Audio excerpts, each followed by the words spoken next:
Skill development का कार्यक्रम हो या फिर परंपरागत उद्यम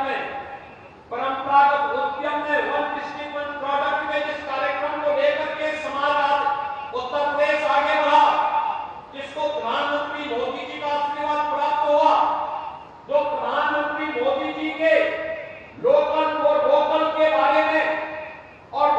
लोकल फॉर ग्लोबल के बारे में जो उनका स्लोगन है, आज वह वैश्विक मंच पर अगर अपनी प्रतिष्ठा प्राप्त करना है तो भाइयों बहनों, इसमें अधिक से अधिक परंपरागत उद्यम में कार्य करने वाला कोई समाज है तो हमारा अनुसूचित जाति का समाज है। जिस अनुसूचित जाति के समाज के पूर्वजों ने समय के साथ समाज को आत्मनिर्भर बनाने के लिए नए नए प्रोडक्ट स्थानीय स्तर पर दे करके आत्मनिर्भर भारत की परिकल्पना को सदियों पहले आगे बढ़ाया था, आज वही व्यवस्था फिर से पुनर्जीवित करके नए भारत के निर्माण का कार्य किया जा रहा है। कभी ताला लगाने का काम अलीगढ़ करती थी और आज देश के अंदर रक्षा उत्पादन में प्रधानमंत्री मोदी जी के आशीर्वाद से डिफेंस कॉरिडोर का एक महत्वपूर्ण रोड आपके इसी अलीगढ़ में बनाने का कार्य युद्ध स्तर पर हो रहा है और यह उसी व्यवस्था का हिस्सा है जो कभी आपके पूर्वजों ने यहां पे स्थापित किया। वही परंपरा आगे बढ़ रही है, उसी व्यवस्था को एक नई गति देने का प्रयास आज प्रारंभ हुआ है और इसके माध्यम से प्रदेश के अंदर 96 लाख एमएसएमई यूनिट है। इसके माध्यम से 3 करोड़ लोग सीधे सीधे रोजगार और नौकरी प्राप्त करते हैं। आर्थिक स्वावलंबन के साथ उत्तर प्रदेश और देश को आर्थिक समृद्धि की ओर ले जाने का कार्य करते हैं। भाइयों बहनों, ये सभी योजनाएं पीएम विश्वकर्मा की योजना हो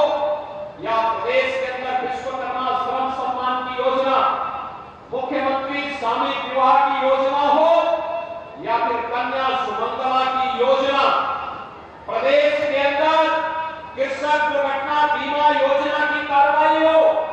या फिर समाज के अंतिम पायदान पर बैठे हुए व्यक्ति को समाज की मुख्य धारा के साथ जोड़ करके समाज में व्यवस्था के साथ प्रगति के साथ सहभागी बनाने का कार्यक्रम, ये सभी उसी प्रक्रिया के साथ आगे बढ़ते हुए दिखाई दे रहे हैं। और आज मुझे प्रसन्नता हमारी सरकार के समाज के उन तमाम तबकों को जो आजादी के बाद से वंचित थे, डबल इंजन की सरकार ने उन्हें छुआ। इससे पहले मुसहर केले, हारून केले, अहल्या केले, चेको केले या फिर बुक्सा केले शासन की योजनाएं नहीं थी। उन्हें भंटारिया केले शासन की कोई योजना नहीं आ पाती थी।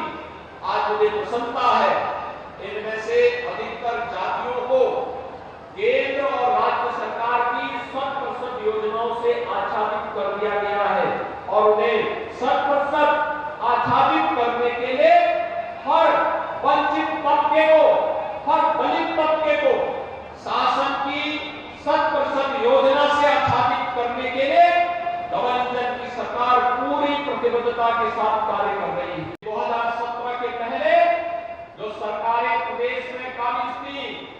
उनके कारनामे आप सबसे छुपे हुए नहीं है। दलित महापुरुषों के स्मारकों को वे तोड़ने की बात करते थे। उनके द्वारा लगातार प्रयास किया जाता था कि हमारा समाज अपमानित महसूस करे। उनके द्वारा नहीं इस प्रकार के कुछ प्रयास किए गए, लेकिन 2017 के बाद जब डबल इंजन की भारतीय जनता पार्टी सरकार उत्तर प्रदेश में आई, तो पिछली सरकारों ने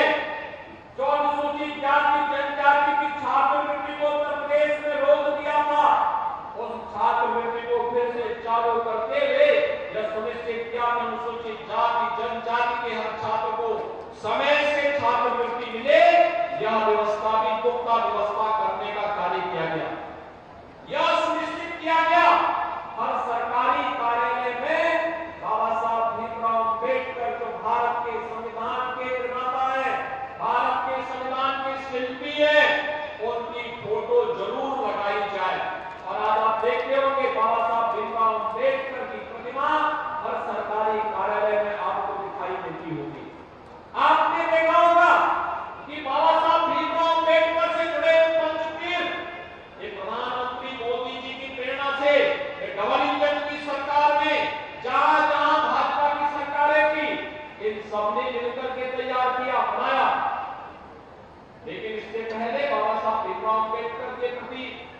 पिछली सरकारों ने वोट बैंक के लिए भले ही इस्तेमाल किया होगा,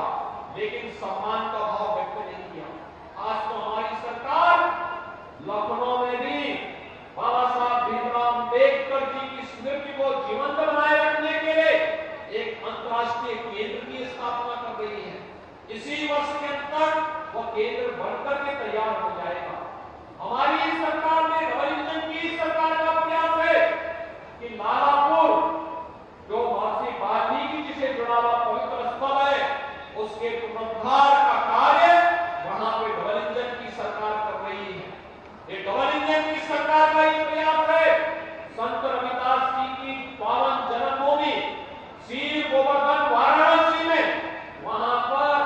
व्यापक पुनरुद्धार और सुंदरीकरण के बड़े कार्यक्रम को सरकार ने हाथों में लेकर के इस कार्यक्रम को आगे बढ़ाने का निर्णय लिया है। भाइयों